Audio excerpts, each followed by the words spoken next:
Aujourd'hui, nous allons voir les transformations des fonctions du second degré. Alors, la fonction de base de la famille des fonctions de second degré, c'est la fonction y égale à x au carré. Donc, la fonction de base ressemble à ceci en table de valeur et à ceci en graphique. Donc, on peut voir que on monte de 1, on monte ensuite de 3, et on monte de 5. Donc, ça, c'est ce qu'on observe lorsqu'on observe notre parabole. Donc, lorsque la fonction de base subit une transformation, on obtient donc une fonction qui est transformée.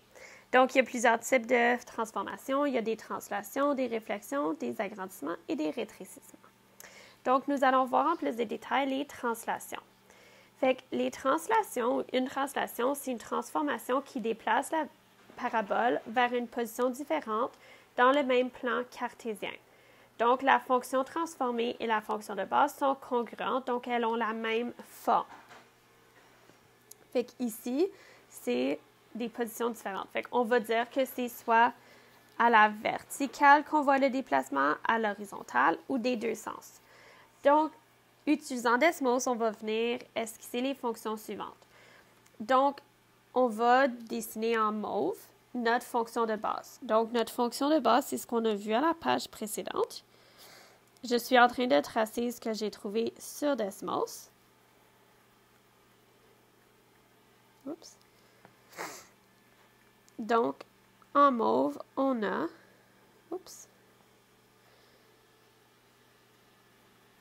notre fonction de base. Alors, si on vient tracer en rouge la première fonction transformée, donc x au carré plus 3, en utilisant Desmos, on va obtenir le suivant. Donc, on va avoir le sommet à y égale à 3 et on va avoir les points suivants. On ne peut pas voir les autres points parce qu'ils sont trop hauts dans le plan cartésien que j'ai choisi. Donc, je vais tracer et je vais avoir y égale à x au carré plus 3. Là, en bleu, je vais venir tracer la deuxième. Donc, y égale à x au carré moins 3. Donc, on a le sommet à moins 3 et on a nos autres points.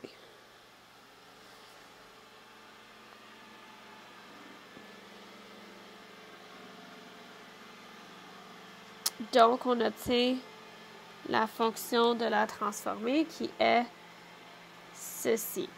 Donc, comme vous pouvez voir, on voit un déplacement vertical de nos transformées, mais la forme de la parabole reste pareille. Donc, lorsqu'on a une transformation verticale, l'équation de la fonction transformée est y égale à x au carré plus k. Donc, si on cherche l'image du point, on va avoir que P', c'est x, parce qu'il n'y a aucun changement pour x, et on va avoir y plus k. Donc, on ajoute ce déplacement au y. Lorsque k est positif, la fonction va se déplacer k unité vers le haut, et lorsque k est négatif, on va voir que la fonction se déplace k unité vers le bas. Maintenant, nous allons encore une fois venir tracer les fonctions qu'on a. Donc, on va mettre en bleu la fonction de base. Donc, la fonction de base, c'est celle-ci.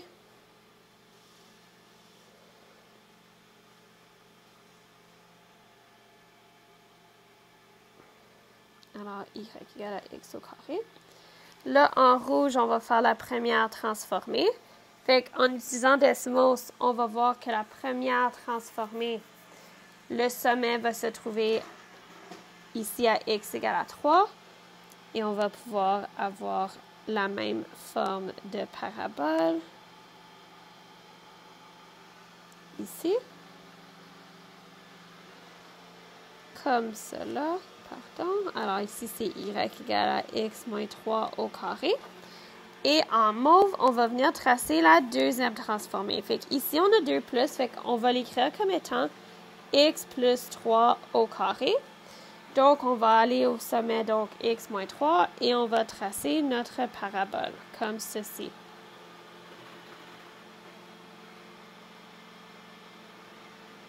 Alors, on a cette forme-là, donc y égale à x plus 3 au carré, comme ça. Donc, quand on a une translation horizontale, ben, l'équation de la transformée, c'est que y est égal à x moins h au carré. Donc, ça veut dire que le point P, donc l'image du point P va être x plus h, parce que les x vont changer de valeur, mais que les y vont rester les mêmes. Donc, lorsque h est positif, la fonction est déplacée h unité vers la droite. Et lorsque h est négatif, la fonction est déplacée h unité vers la gauche. Fait qu'ici, c'est super important. Vous voyez comment c'est négatif dans l'équation qu'on a. Quand on parle de h, on ne parle pas de moins h. On parle seulement du h. Alors, ici, nous allons venir utiliser la méthode de l'image des points pour esquisser le graphique de la fonction transformée qui est y égale à x plus 4 au carré moins 5. On va identifier les points clés de la fonction sur son graphique et ensuite indiquer son image, son domaine et son image. Donc, si on commence avec notre fonction de base, on va avoir y égale à x au carré. Donc, on a x et y. Donc, moins 3, moins 2, moins 1, 0, 1, 2, 3. Donc, 9, 4, 1, 0, 1, 4, 9. Là, on vient faire la table de valeurs pour la transformer. Donc, on a h qui est égal à moins 4. Fait que si vous vous souvenez, il y a un moins qui appartient. Donc, on a x moins 4. Donc, h, c'est moins 4. Le k est égal à moins 5. Donc, on va faire x moins 4 et on va faire x moins 5 pour chacune de nos valeurs. Donc, on va avoir moins 7, moins 6, moins 5, moins 4, moins 3, moins 2, moins 1. Et pour les... Oups, je voulais dire y ici, pardon. Fait que là, y moins 5. Fait que là, on va avoir 9 moins 5, donc 4. Et on va continuer comme ça. Donc, moins 1, moins 4, moins 5, moins 4, moins 1, 4. Ici, on voit que ceci est encore notre sommet et que ça, c'est notre sommet. Donc, on va venir tracer le sommet qui est à moins 4, moins 5. Et on va placer donc moins 3, moins 4, moins 5, moins 4. On va placer moins 2, moins 1, moins 6, moins 1. Et on va placer moins 1, 4 et moins 7, 4. Donc, on a été capable de venir tracer la transformée qui a une combinaison de transformations. Maintenant, allons voir les réflexions. Oh, pardon, on a oublié de faire le domaine et l'image. Donc, ici, le domaine, donc, ça continue vers l'infini. Donc, on va s'assurer de dire que x appartient à l'ensemble des nombres réels. Et pour l'image, on voit que, encore une fois, y appartient à l'ensemble des nombres réels. Et donc, ici, on a notre minimum qui est à moins 5. Ça veut dire que y doit être plus grand ou égal à moins 5. Donc, on a été capable de trouver notre domaine et notre image pour notre fonction. Allons voir maintenant les réflexions. Fait qu'une réflexion, c'est une transformation faisant en sorte qu'une fonction se réfléchit par rapport à un axe de réflexion. Donc ici, on a la fonction transformée de la fonction de base qui sont congruentes, donc qui vont encore avoir la même forme. Donc si ici, on vient mettre les fonctions de base et la fonction transformée suivante sur le graphique, on va observer le suivant. Donc, en mauve, on va mettre notre fonction de base, donc la même contraste depuis tout à l'heure. Donc, on va avoir ceci.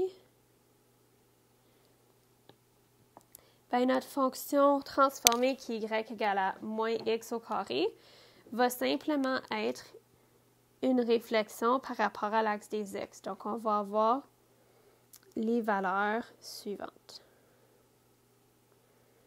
Ou les points suivants, donc la parabole suivante, la fonction de second degré suivante. Comme ça. OK? Ça, c'est tout en utilisant Desmos. OK? Fait que si vous ouvrez Desmos, vous êtes capable d'aller faire ceci. Donc, lorsqu'on a une réflexion verticale, alors ici, c'est super important, ça c'était une réflexion verticale.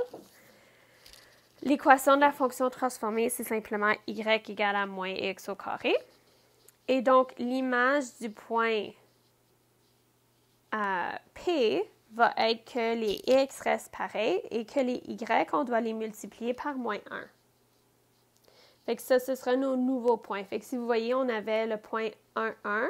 Puis on a fait nos y fois moins 1, donc ça veut dire que ce point 1, 1 est maintenant devenu 1, moins 1. Et c'est comme ça qu'on est capable de faire les réflexions. Maintenant, finalement, allons voir les agrandissements et les rétrécissements de nos fonctions de second degré. Alors, un agrandissement ou un rétrécissement, c'est une transformation qui va modifier la forme de la fonction. Ça veut dire que maintenant, on va voir des formes qui ne sont plus congruentes, donc qui ne sont plus identiques. Alors, nous allons encore une fois tracer notre fonction de base. Donc, on a la fonction de base suivante. Alors, comme j'ai mentionné, on vient utiliser Desmos pour tracer le tout. Vous pouvez faire ça par vous-même sans problème.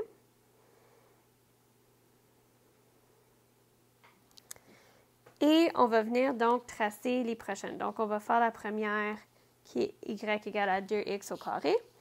Donc, lorsqu'on a y égale à 2x au carré, on va avoir le point 0, 0. On va avoir le point 1, 2, moins 1, 2. On va avoir le point 2, 8 et moins 2, 8. Puis ça va être la fonction transformée qu'on va avoir. Alors, ça, c'est notre y égale à 2x au carré. Maintenant, on va faire la même chose pour notre y égale à 1 demi-x. Fait que y égale à 1 demi-x, donc on a le point 0, 0.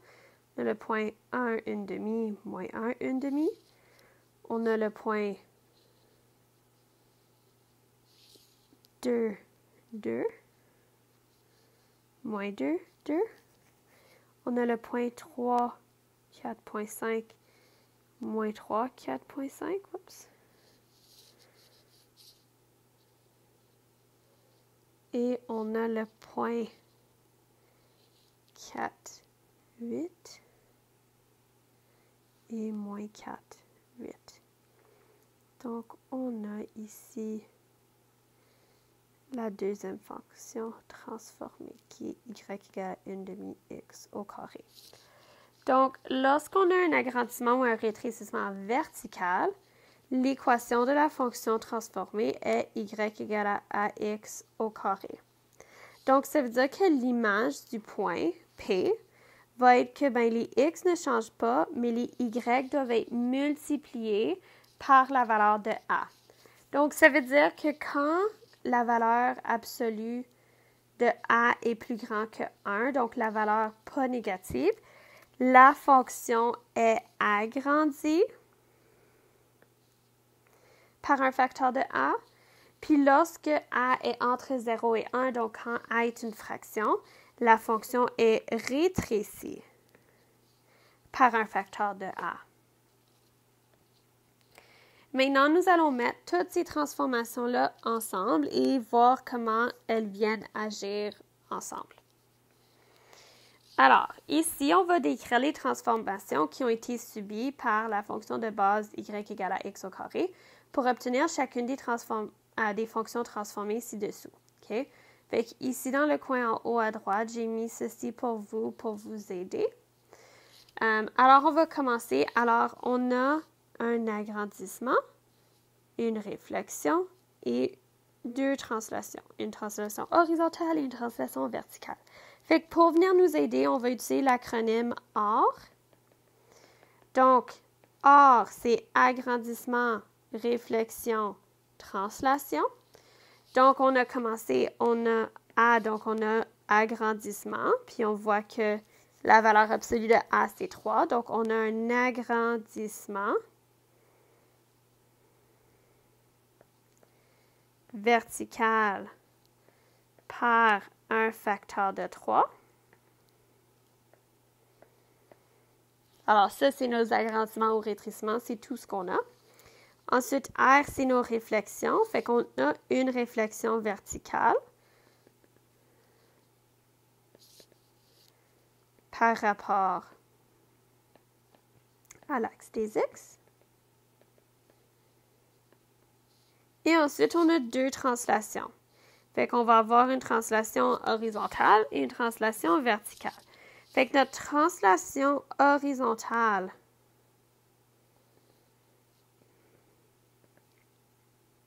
est de 2 unités vers la gauche. Parce que si vous vous souvenez, on a un signe d'addition, ça veut dire que ici, mon H est égal à moins 2. Et on va avoir une translation verticale, une translation verticale de 4 unités vers le bas. Essayons un autre exemple. Alors, on a la fonction transformée qui est y égale à 1 tiers x moins 1 au carré plus 5. Alors, on vient faire... on vient regarder or. Donc, on voit qu'on a un agrandissement ou un rétrécissement. On n'a pas de réflexion et on a deux translations. Donc, on a 1, 2, 3. Donc, 1, c'est un rétrécissement parce que c'est une fraction. Alors, c'est un rétrécissement vertical par un facteur de 1 tiers. On a ensuite une translation horizontale de 1 unité vers la droite, parce que ici, le H est égal à 1. Et finalement, on a une translation verticale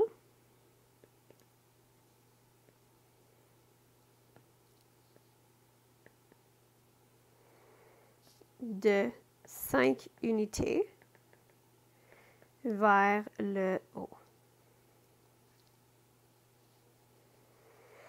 Maintenant, on vient déterminer une équation. Fait qu'on va déterminer l'équation de la relation de second degré qui résulte de chacune des transformations.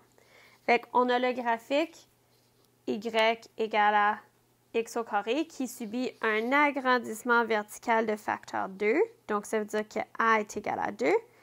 Et une translation horizontale de 4 unités vers la gauche. Fait que ça veut dire que h est égal à moins 4. Donc, je vais remplacer le tout dans mon équation. Donc, on a a x moins h au carré plus k. Donc, on a y égale à 2x moins 4 au carré plus 0 parce qu'on n'a pas de k. Donc, on finit avec l'équation x plus 4 au carré. Donc, 2 fois x plus 4 au carré. On va faire la même chose pour le prochain. Donc, on a une réflexion verticale par rapport à l'axe des X, un rétrécissement vertical de facteur 1,5 et une translation verticale de 3 unités vers le haut. Ça veut dire que A est égal à moins 1,5 et que K est égal à 3. Ici, H est simplement égal à 0. Donc, quand je vais venir écrire, je vais avoir Y est égal à moins 1,5 x au carré plus 3. Et cela sera mon équation pour cette transformée. Maintenant, nous allons utiliser la méthode de l'image des points afin d'esquisser le graphique de la fonction transformée y égale à moins 2, x moins 1 au carré plus 5. on va identifier les points clés sur notre graphique et ensuite indiquer le domaine et l'image. Fait qu'on va toujours appliquer les transformations dans leur ordre, donc agrandissement, réflexion, translation.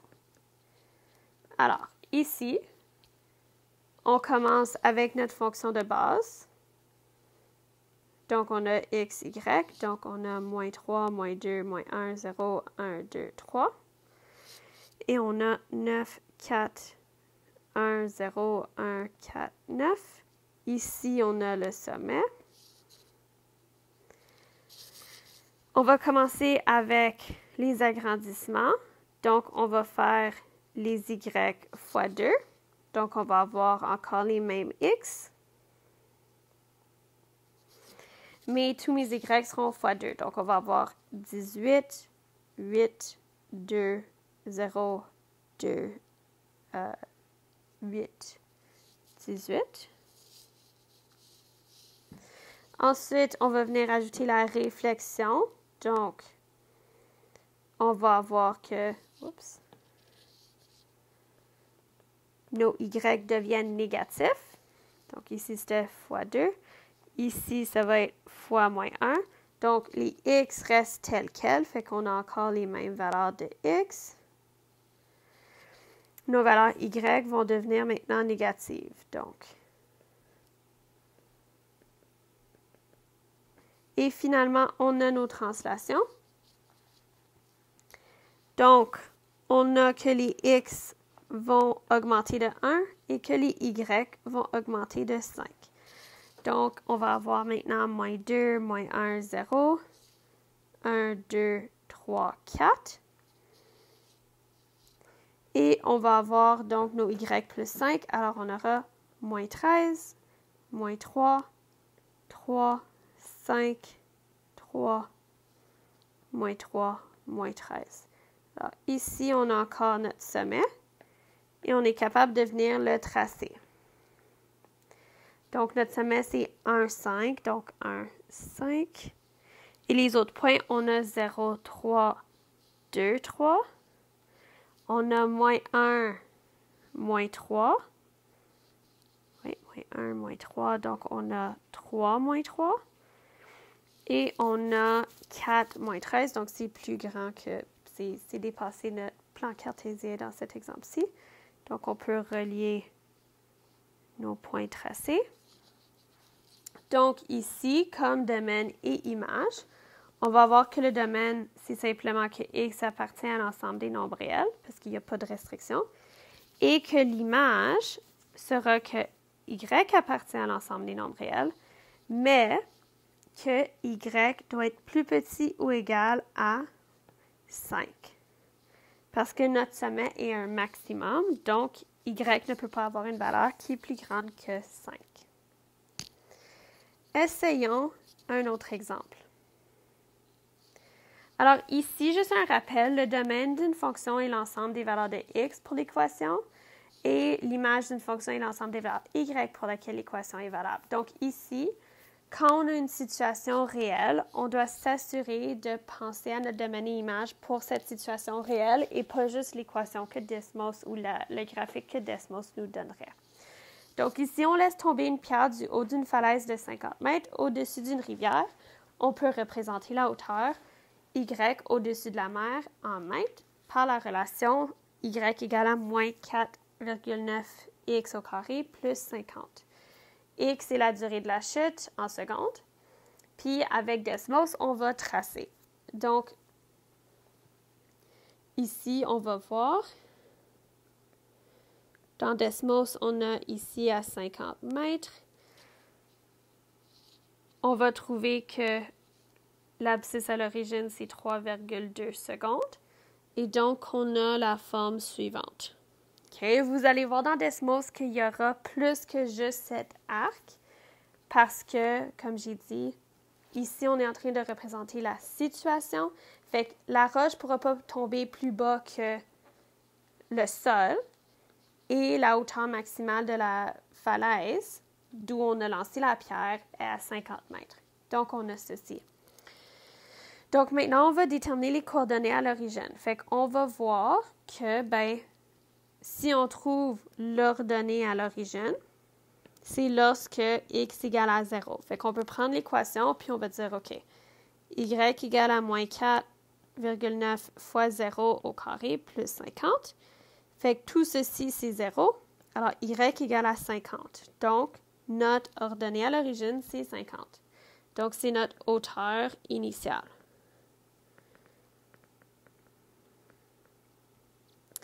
Ensuite, on va venir déterminer l'abscisse à l'origine. Et on va voir que c'est lorsque y est égal à 0. Donc, on va avoir 0 égale à moins 4. Oups. Moins 4,9 x au carré plus 50. On envoie le 50 de l'autre côté, fait qu'on va avoir moins 50 égale moins 4,9 x au carré, divisé par moins 4,9 des deux côtés. On obtient donc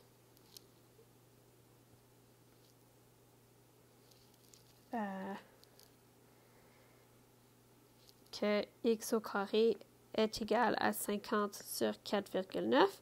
On fait la racine carrée des deux côtés et on obtient que x est égal à 3,2 secondes. Fait que ça, c'est le temps que ça prend pour frapper l'eau.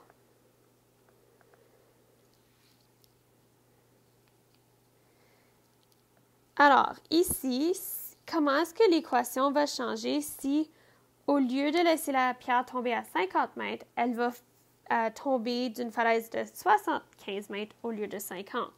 Fait qu'ici, ce qui va être remplacé dans l'équation va simplement être le 50. Fait qu'ici, c'est lorsqu'on avait pour 50. Pour la situation donnée, on va avoir y égale à moins 4,9 x au carré plus 75. Ça va être aussi simple que ça. Maintenant, on va voir si les valeurs de x pour l'équation restent valables. Donc, on va écrire le domaine de la fonction dans chacune des situations. Fait que quand la falaise était à 50, fait qu'on savait que le domaine, comme on a vu dans le précédent, fait que le domaine va être de 0 à 3,2. Donc, x appartient à l'ensemble des nombres réels. Et x se situe entre 0 et 3,2. Mais maintenant, si on avait notre nouvelle falaise, fait que si on a y égale à 0,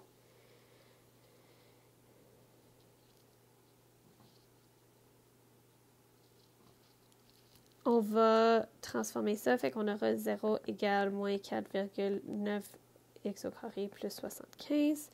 Donc, moins 75 divisé par moins 4,9 qui égale x au carré. On fait la racine carrée. On va obtenir que x est égal à 3,91. Donc, ici, on va voir que le domaine sera différent, que x appartient quand même à l'ensemble des nombres réels, mais que x se situe entre 0 et 3,91. Donc, même le domaine va changer pour chacune de ces fonctions.